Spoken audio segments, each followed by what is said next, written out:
Welcome to the Sheriff Review. The Central Florida game, the University of Louisville Cardinals suffered their first loss of the 2013 season, and 55,215 people, the fourth largest crowd in Papa John's Cardinal Stadium history, witnessed the loss, and it was actually a really bad one when the Cards are up 28-7 in the third quarter. It's the biggest second half lead the Cards have given up since 1980, and just a bad game all the way around, especially in the second half. The Cardinals had several different opportunities to win this game and to close it out. Let's go through each of the plays where they could have done better and some of the things that they did well. Just personally, this was a really shocking loss. Not that Central Florida beat Louisville, but that they were able to do that with the Cardinal defense. It's played so well all year long. To have a 21-point lead with a defense like Louisville's, that should not be able to happen, but Central Florida was very resilient. They were very poised. Their senior leadership and their upperclassmen really held them together as the game went on. So let's get going here and take a look at it. Just like the second play in the Rutgers game last week, Calvin Pryor comes in and sets the tone with a big message, this time to J.J. Wharton of Central Florida. He gets absolutely laid out, and Calvin Pryor does it in a legal way. Now, the number one rule in football is always protect yourself at all times. And, this time, Wharton here, he lowers his helmet right into Calvin Pryor's shoulder. Pryor's coming to make the hit along the sideline and get him out of bounds. Wharton wants to fight with him on that. Sometimes best to just go out of bounds. Wharton takes a punishment. Looks like a concussion with the arms hanging out up into the sky. Usually that means concussion. He did not return to the game. Hate to see that, and I hope he's okay for the future.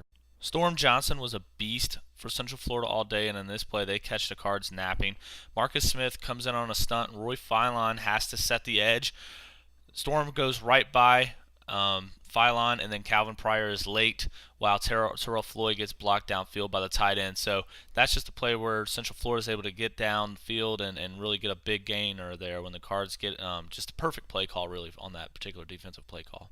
Here's a nice play from Lorenzo Malden, showing really good discipline and not going in and hitting the quarterback and batting the ball down at the line of scrimmage and killing the second down. Lozo, just a great play. Looks like they were trying to take advantage of his aggressiveness all day. And then here is a recurring theme of the day. Storm Johnson on passes from Blake Bortles and then cutback runs, and Central Florida getting lots of yards on the backside of Louisville's defense.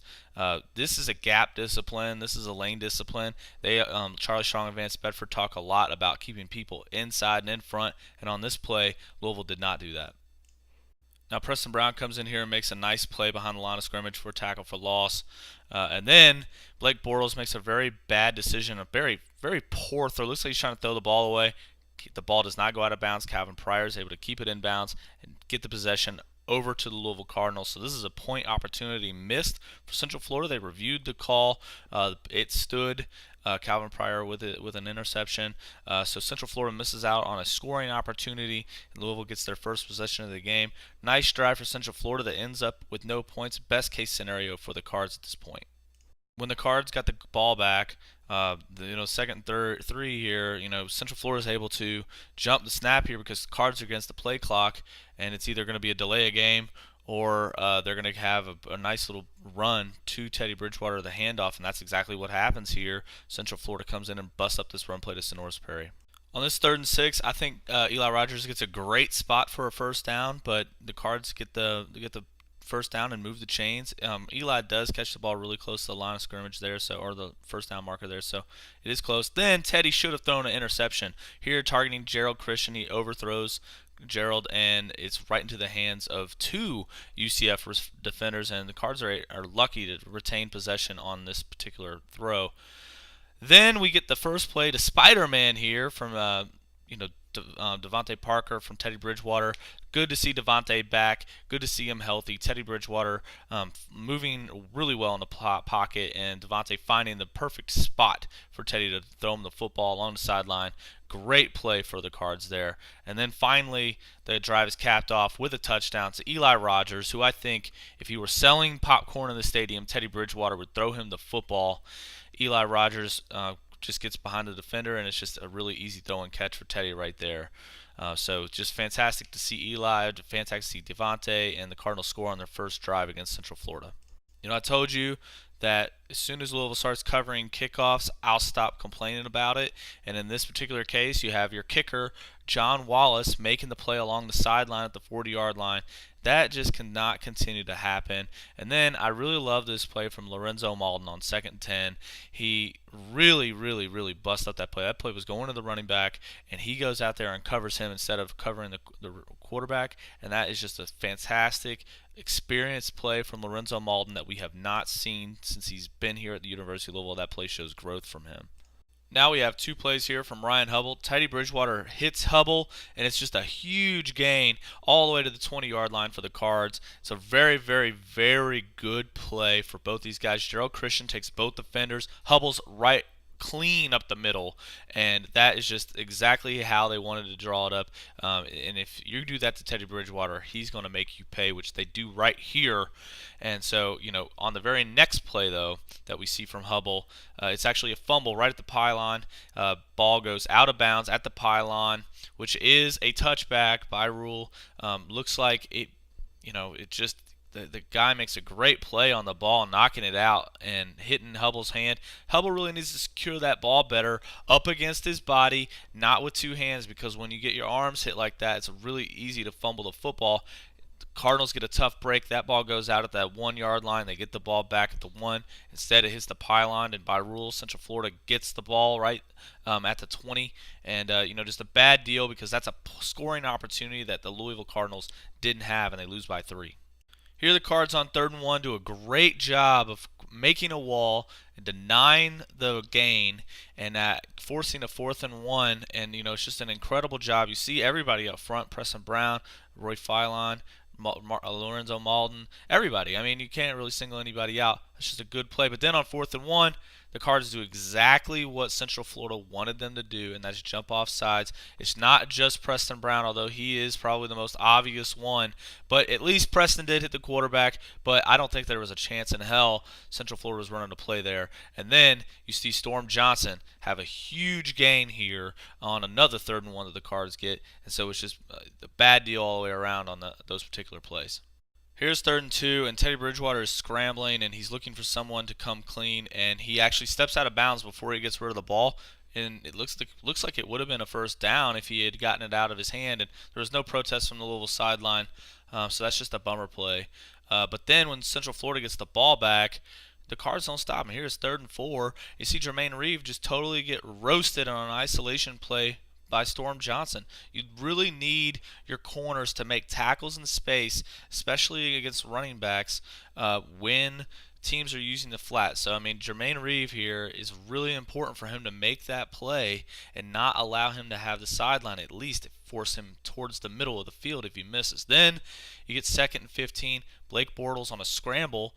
There's no containment at all. There's absolutely no containment. There's no pressure on him either. And Louisville didn't get a stack in this game after getting 8 against Rutgers. So, Central Florida did a great job of protecting him. But Blake Bortles should not have this much time. He should not have this much room.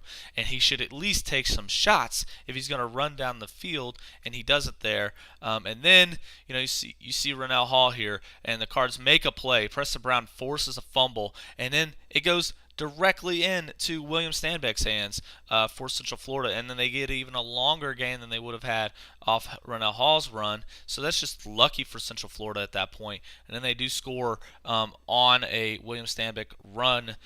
So that's just a bad deal all the way around. Central Florida answers the Louisville Cardinals. 4 minutes before halftime, the Cardinals get the ball back, and they have an opportunity to take the lead. This play is set up perfectly for Sonoris Perry, and he does not execute at all. He has so much running room on the outside of the top of the screen here, and he chooses to go on the inside instead of going to the outside. They have a wall built up for a huge gain for him. He does not choose to run through that hole. And then Teddy Bridgewater, huge play to Eli Rogers, beautiful along the sideline. Eli Rogers and Teddy Bridgewater is magnetic.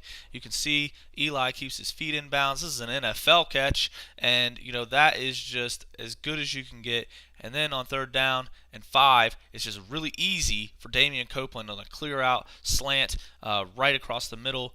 That extends the drive, and then Touchdown, Devontae Parker, Spider-Man. Teddy Bridgewater throws it to Devontae Parker when he is not open. Devontae sees the ball, comes back to it. That's incredible vision for Devontae Parker, and a very, very, very good play. And Cards score there and get the ball back to start the third quarter.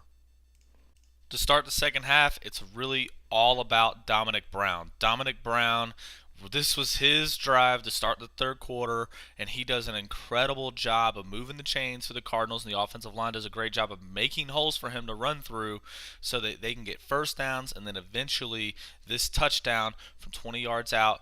It's just an incredible run by him. He's not even touched for 20 yards up the field. He splits defenders into the end zone, and the Cards are up 2 scores now. And then after 3 plays, the Cards force a punt, and punter Caleb Houston drops the ball. So Norris Perry goes and knocks the ball away. James Quick picks it up with his left hand, one-handed, and he scores his first career touchdown as a Cardinals. Louisville takes a 3-touchdown lead with 7:52 to go, and by all accounts, this game really at this point should be over. And we see later where Caleb Houston's hands almost cost UCF again, but they are fortunate enough that doesn't happen. But with Louisville's defense down 3 touchdowns for Central Florida, this game should be over. On 3rd and 3, Central Florida makes a very confident or crazy play, this time to Brashad Perryman, and you don't make that throw and catch on 3rd and 3, down 3 touchdowns, unless you're either desperate or confident. And in this case, I think Central Florida was both, and they make an incredible play to keep their hopes alive of winning this game. And then, next play, Storm Johnson just gets outside. He's directing traffic. Terrell Floyd gets bumped out by the tight end. Hakeem Smith saves the day. But this really should not happen. Marcus Smith needs to make that play. Somebody needs to stop that play 5-6 yards down the field. That cannot happen. And then, Storm Johnson, 1 yard out. The drive is ended with a touchdown. Central Florida scores, cuts it to 2 touchdowns immediately after the Cards took a 3-touchdown lead. So Norris Perry fumbled the ball last week against Rutgers and gave the Scarlet Knights a short field where they were able to capitalize with a field goal. And here, unfortunately, he fumbles on the wrong side of the 20. And you never want to see a fumble never this close to your own goal line. The ball pops out. It's clearly out before Perry's on the ground. This is very uncharacteristic for Sonoris. And Central Florida is able to take advantage here. And for the second time in as many weeks, Sonoris Perry gives up a fumble that leads to points. And this costs the Cards dearly. And here, have we seen this before? Central Florida throwing to Storm Johnson and UCF getting tons of yards on the backside. This is a play that really should be stopped. 5-6 yards down the field. That's all this play should be, but it's gap discipline. It's lane discipline. It's tackling. It's pursuit of the football. You cannot have that many missed tackles in one different play, and the Cardinals really weren't close to them there, and Central Florida gets within 7 points of the Cards. The best thing Louisville can do after allowing a team to come back with 14 quick points is to score quickly. And on this play, they miss an opportunity to do that. Teddy Bridgewater has Damian Copeland wide open. This doesn't really even show how wide open he is. But even so, this play should be complete around the 27-yard line. And the Cards miss that opportunity. And then on 3rd down, Teddy Bridgewater takes a really long sack loss, and that puts the Cards even further back for their punt. And you can see the play, number 41 for Central Florida. He comes around and just goes right through the John Miller hole, and John Miller's not blocking anyone. We really need John Miller to pick up that block, protect Teddy Bridgewater. Then you get Rennell Hall on a little quick, nice little gain, and then you get William Stanback on a very, very long play for Central Florida on a 30-yard gain down the sideline. Runs right through Brandon Dunn and Preston Brown and James Burgess. That just cannot happen at all. That guy needs to go down. You need to have Hakeem Smith not making tackles deep down the sideline like he did over and over and over again in this game. Then on the touchdown, you see Steinbach again. The Central Florida offensive line just asserting their will over the University of Louisville defense. And in this case, Marcus Smith over pursues. Roy Filine goes the wrong way. And Calvin Pryor gets cut down. James Burgess gets blocked. And it's just over, and Central Florida ties the ball game up. They have life. They were down 28-7, and now they are breathing. They believe in themselves, and everything's possible now for the Central Florida Knights.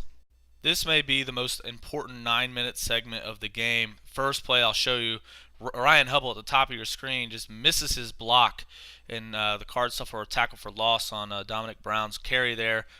Brown has no hope after Hubble misses his block of doing anything. And then on 3rd and 10, Teddy Bridgewater targets Damian Copeland. And the crowd really wanted a pass interference call here, and I don't blame them for wanting that. It's kind of a 50-50 deal. Number 12 for Central Florida gets a little bit of body on Damian Copeland as he's trying to make this catch going to the ground. But in all, I don't think you throw that flag. I think it was pretty fair. And then just watch all of these little nickel and dime 5, 6, 7 yard plays that Central Florida strings together here in a row. And this is all tackling. This is 100% finish the game. Go out there. This is money time. Don't allow these little quick, easy plays, because Central Florida's, they're not getting a lot of yards until here's Storm Johnson. Marcus Smith, make a tackle. Make a tackle. This happens right in front of your face, Marcus. Where are you going? That's a 2-yard gain, and instead Storm Johnson goes all the way down for 16 yards, and now they're in field goal range, and now they're even in better field goal range here on 2nd and 8. And then on 3rd and 7, there's a holding penalty that they take. This is a 30. This is a 34-yard field goal. Accepting the holding penalty would have made it a 44-yard field goal. And I think Charlie Strong decided to decline the penalty, because Central Florida was getting all those plays. His team wasn't tackling. And you can see here that the kicker here for Sean Moffitt for Central Florida splits the uprights, but it was a circus place hold here. This is the punter, Caleb Houston, had also fumbled the punt where Louisville, James Quick was able to score.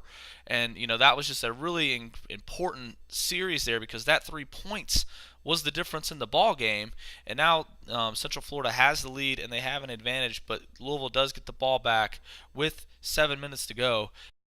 The good news here is that Louisville answers the bell. They get the ball back. They do what they need to do. Things get started with this big play to Gerald Christian for 26 yards down the field from Teddy Bridgewater.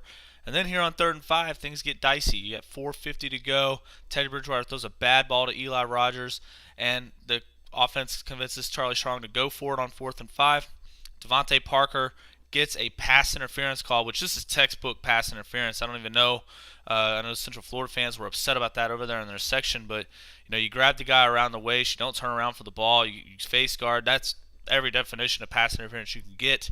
And then after Jake Smith holding call, Teddy Bridgewater's at 2nd and 20. He goes to his buddy Michael Lee Harris for a big gain to get a 3rd and short for his Cardinals to extend the drive, and it is a shovel pass to Dominic Brown that gets the ball to the 15-yard line. And here with 3:18 to go, you got to start thinking. I think Sean Watson had the right idea. Run the football. You're inside. You're down 3. You kill as much of this clock as you can. You try to score the touchdown, but you don't give Central Florida that much time. But unfortunately, and Dominic Brown doesn't, he does not need to hold back anything here. He scores on the very first play, 3 minutes to go. It is a huge run. It's a fantastic run by him, but unfortunately, it is too fast. And you have to say, with 3 minutes to go, with all 3 timeouts, a team down by 4. That is the most dangerous situation in football, because they are going to go for 4 downs. They will do everything that they can to win the game. And they had all 3 of their timeouts, and we know what happens after that. On Central Florida's game-winning possession, Cardinals get them to 3rd and 4. And Marcus Smith gets called for an offsides here that I do not agree with. I don't think that that flag should have been called, and Central Florida should have been given the first down. Given the way that they were moving the ball, I think Central Florida probably gains the first down anyway, but I'd like to see them earn it. And this play in particular, I don't think that they did. And then, again, a 6-yard gain. And how many times does Central Florida need to gain 6-7 yards till they break a big one like this, which is to Josh Reese for 28 yards. It's just a really soft zone, and a bunch of missed tackles that go to the big gain. And then, you get another one, this time to Jeff Godfrey for 11 yards. So Central Florida's moving the ball well. They get down inside the 20 with a little less than a minute to go. Plenty of time with all their timeouts. And then the next play, 14 yards. So they're just getting everything they want with 33 seconds to go here. They try Storm Johnson up the middle because they have that last time out. They can do whatever they want. And then the final nail in the coffin, the touchdown here. Terrell Floyd and Calvin Pryor are playing the same exact man. And then Jeff Godfrey is able to slip in behind them. Charles Gaines is trying to play this inside guy, and that is just not a good defensive play. That's miscommunication in the red zone and inside the 5 that cost the Cardinals a chance to win the game. At this point in the ball game, the Cards need a big return or a kick out of bounds, and they almost get that kick out of bounds when it just the kickoff goes right down the sideline, and Charles Gaines is going to do everything he can to get that ball to the 40-yard line with some timeouts and a little bit of time. That would have been huge. Instead, Cards start the ball at the 25-yard line, and this is the worst possible thing that can happen is a very long Teddy Bridgewater scramble. That play takes forever. Cards have 2 timeouts, but now 2 timeouts don't matter. And the Cards do get this little quick play here to Dominic Brown right at the 50-yard line with 6 seconds to go. That's a 67-yard field goal with 5 seconds left. That's low percentage, so they go with the low percentage Hail Mary, and we know how that turns out too. So the Cards blow a 21-point lead in midway through the third quarter with a 21-point lead, and they lose the ball game 38-35 to Central Florida's first loss of the year. At home, they go from 6th to 16th in the coaches poll, 8th to 18th in the AP poll. Charlie Strong suffers a loss. It was a really air out of the stadium moment, and we'll come back right next week for the South Florida game and see if the Cards can get back on track, and let's hope they do. And we'll be doing this every week, and go Cards.